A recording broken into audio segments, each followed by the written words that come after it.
Hi, Jamie Floate here, aka Goat, coming at you from the man cave jam room that is not finished by a long way yet, but just wanted to talk to you briefly about some of the gear I'm going to be using tomorrow, because I'm going to go in and record with the legendary Dan Lucas at Anchor Baby Recordings near Folkestone, and going in with my band WYZZYWIG. We're a covers band, so we're playing our own versions of three fairly well known, or very well known, sort of rock / pop tracks, and just wanted to talk a little bit about some of the gear I'll be using, so check it out. Okay, so first things first. The first bass I'm taking along is actually the most recent acquisition and addition to my collection, which is the very, very tasty Revelation Jazz Bass copy. Now this one, as you can see, is based on a very traditional, probably 60s, 70s jazz bass. It's got block inlays, it's got a maple fingerboard and neck. The fingerboard is bound with this kind of cream binding.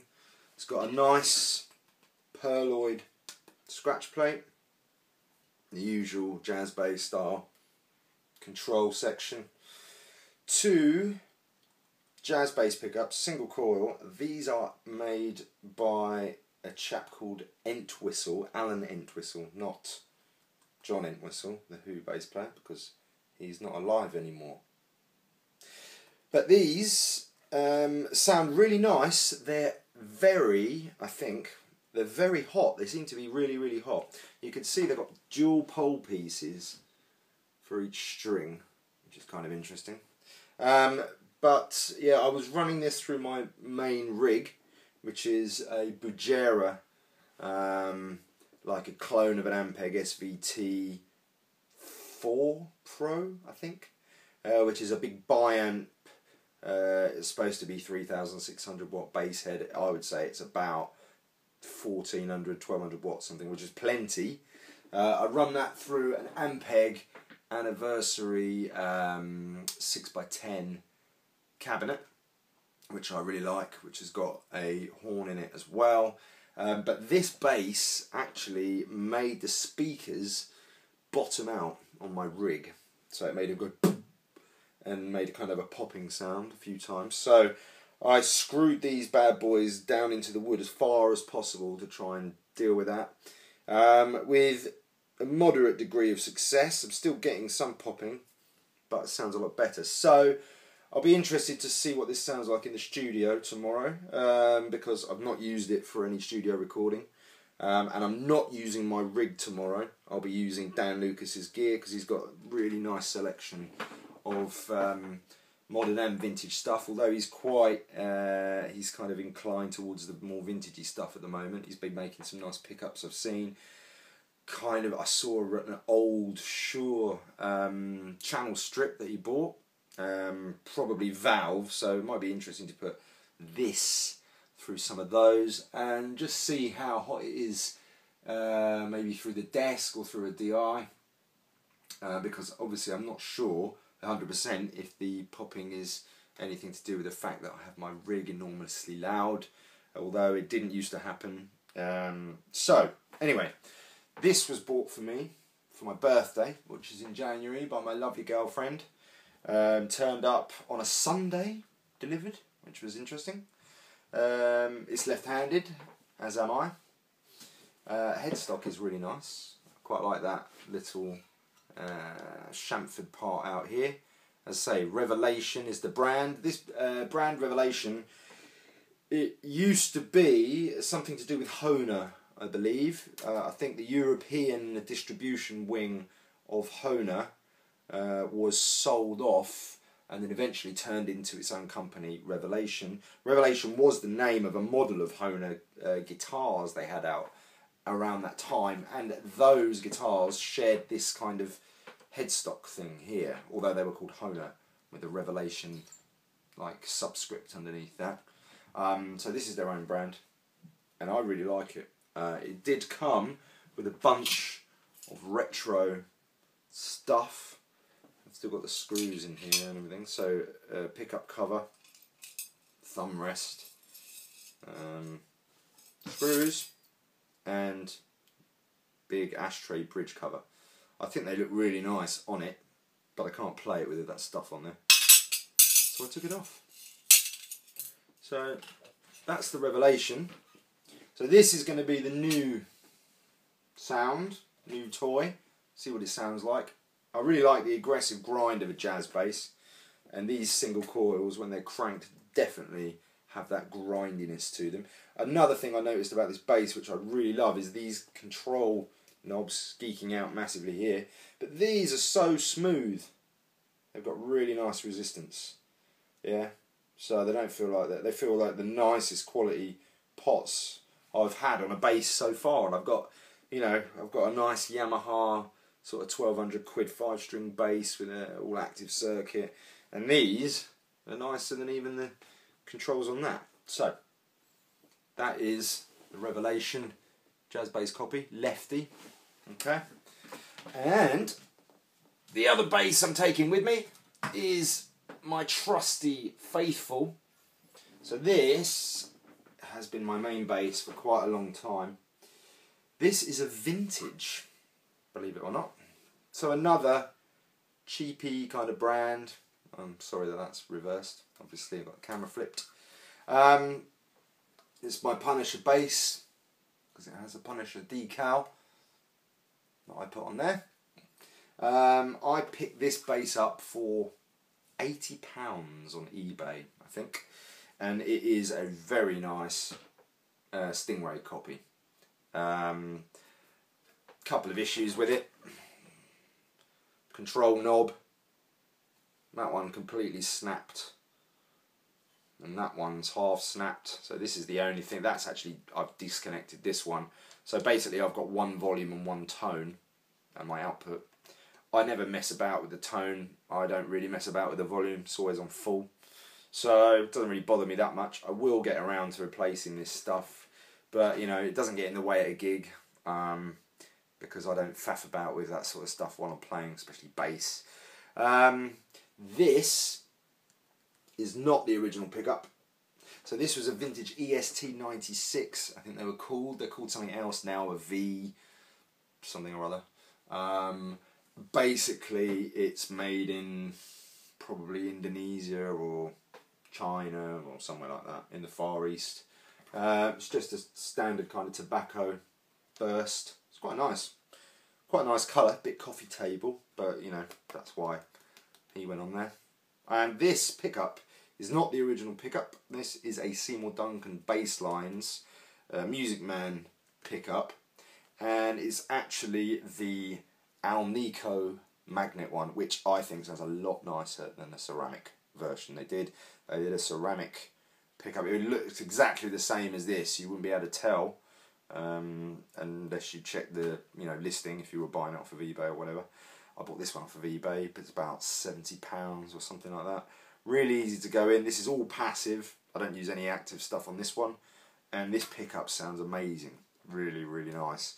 It's got a nice natural compression, so I don't ever have any of the bottoming out stuff that I've got with a Revelation at the moment. Just super smooth. Massive fat pole pieces. I don't know if you can see that. Yeah. The bridge looks like a Music Man bridge, but it doesn't have the massive anchors that go through the body, which I'm told makes a fairly significant contribution to the tone of a Music Man original Stingray. But it's quite a high mass bridge, so it probably does something to the resonance. I certainly really like it. I love the maple fingerboard. I've got quite a few basses, and I much prefer the sound of a maple fingerboard than a rosewood. I just got more brightness out of it, more sort of cutting sound. I play with a pick as well, so that helps bring that attack out. The tuners on this are actually really nice. They're just open geared, but they're really smooth. They're smoother than on the Revelation, which are another set of open geared tuners. I might have to change those at some time, because they feel a little bit clunky, but these are real smooth. And I mean, I've been playing this bass for years, and it's never let me down, never gone wrong. It's got a super low action, I don't know if you can see that, probably from the bass side it's a bit better. There you go. Set up by Dan Smith of DS Guitars, who's an absolute legend locally, plays bass for Thumpscrew, really great covers band, and makes basses that are awesome. Kind of does a scroll thing on his top horn. He's got his own shapes he does. I get him to set up all my basses, and you know, if there's an install that's a bit of a pain or too difficult for me, I'll get him to do that. He does it amazingly. I had him install a John East Active EQ system in a cheap Chinese 5-string Music Man that I got off of eBay, and that sounds amazing. John East EQ, really recommend it. It's not cheap, 140 quid for the EQ, for the preamp, but yeah, sounds great. It's not in this. This one is Keep It Simple Stupid. It is passive. Okay, so they're the basses I'm taking in. The Revelation has got some new strings on it already, so I'm leaving that as is. The Vintage definitely needs a restring. So I went down to Anthony at Folkestone Guitar Shop this afternoon and picked up some Power Slinkies, which are 55 to 110 gauge, so a little bit thicker, because we're tuned down to full D, and a couple of songs will drop the D down to a C, so it's D, G, C, F, yeah, or C, G, C, F, bottom to top on the bass. So this should help deal with some of the floppy flappiness you get when you're down tuned, especially if you drop into a C or below. Anything like a B, you'll need something a bit more meaty. So these, I've never tried these before. Giving them a go tomorrow. Should be alright. Apart from that, I've got Didarios on the Revelation, because they came fitted with the Didarios, which I thought was quite nice for a cheap bass. That Revelation bass, by the way, going back to this one, they retail at 200, 220 maybe, something like that. It's a really heavy bass, you know, heavier than my Music Man copy, but nice and solid, feels really good. You know, give me a bit of a backache after an hour and a half or 2 hours, but I mean, you know, you live with that for the sound. I don't want a bass that feels like it's made out of balsa wood. This is, I believe, made out of alder, and so is the Vintage Music Man copy. Again, alder body, I think, might be basswood, but probably alder. You can see the grain through there. Basswood doesn't really have much of a grain. They usually use that for guitars where they're painted with a solid finish, not a burst. Okay, alright. So amp wise, I'm going to use some of Dan's stuff tomorrow, try that out, should be awesome.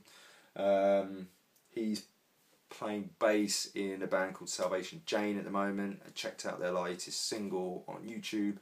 Bass sound is immense, really nice, warm, old school sound, but got a lot of clarity to it as well. I think that's probably because he plays it with a pick, like me. He's a guitar player and bass player, so yeah, I think that does a lot for clarity. You know, we're not talking James Jamerson here. And lastly, the other thing that I will take with me into the studio is the trusty Zoom B3. Really, really, really good multi-effects unit for the bass. I mean, really good. Yeah, under 200 quid. The reason I like this one is because, just take it out of its plastic sheath. Ooh. Okay, so it's made out of metal, so it's quite nice and solid. It's not the thickest metal in the world, but it's metal, not plastic. And I really like it because basically the thing is set out as follows. You've got 3 pedals, and when this is on, these screens light up and you get basically models. There are, I don't know how many on here, you know, 100, more than 100 probably, different effects. So it's got preamps, It's got amp sims, it's got a load of dynamics, compressors and things like that. It's got modulation effects, it's got distortion, you know, it's clones, SVTs, Hartkey 3500s, Fender Bassmans, you know, it's got all of that in there, which is really cool. And it sounds amazing. And you know, Zoom have had a lot of flack over the years, well, certainly back in the early days, for having hissy high end. Yeah, I don't know if you remember those old Zooms, like the 9002 or the 9000. Wait, I don't know. But I've had a few of the Zoom stuff over the years. I had the B1, which was like a 2 pedals plus an expression pedal, B1X or something like that. This is great, and it's got a looper. It's got a tuner, which is a really good tuner, really accurate. It's got a mute function, which is nice, so you can tune with sound or hold the pedal down for a bit longer and have mute. It's got a drum machine built in, which you use this stuff up the top for. Yeah, you've got your rhythm, play and pause, etc. It's fully programmable, although to be honest, it's really simple. You select, you know, you go down the types of effects as you want. Again, it's the same set of effects for each patch, yeah, and you can have up to 3 running at the same time, and you can change the order of them because feeding different effects into different things changes some sounds, which is pretty cool. Really easy to use. Again, once the thing comes up, it's like a stomp box. So you've got you've got 3 pots per channel, and they affect on screen live the position of the pots virtually that you see on the display. It's tons of stuff in there, you know, big muff. It's got some bass wahs. It's really good. And I mean, to be honest, I mainly use it for its tuning, but I also get a really decent bass synth sound out of this. Not out of the bass synth patch. Don't tend to like those. They don't track all that well especially if you're tuned down. Bass synths, it's just tracking nightmare. Even the good ones, even the, you know, micro synths and stuff like that, you know, they're a lot better than ones you would find on these, but again, it's really hit and miss. I find the best way to get anything approaching a bass synth sound is you want the holy grail 3 items. You want distortion, octave and auto wah all running at the same time. Now, easy to do with this, even better because some of the patches on these are run 2 effects at the same time. You've got octave distortion on one patch, on one pedal, so you can have an auto wah or octave distortion auto wah in that order, and then balance it, and you get a pretty killer some kind of bass synth sound, which is useful for when I was playing Deeper Underground by Jamiroquai in Liquid Jacket. So yeah, works really well. So I'll be taking that in. It's got a balanced output, balanced DI, and yeah, sounds great. So hope this video was informative. Speak to you later.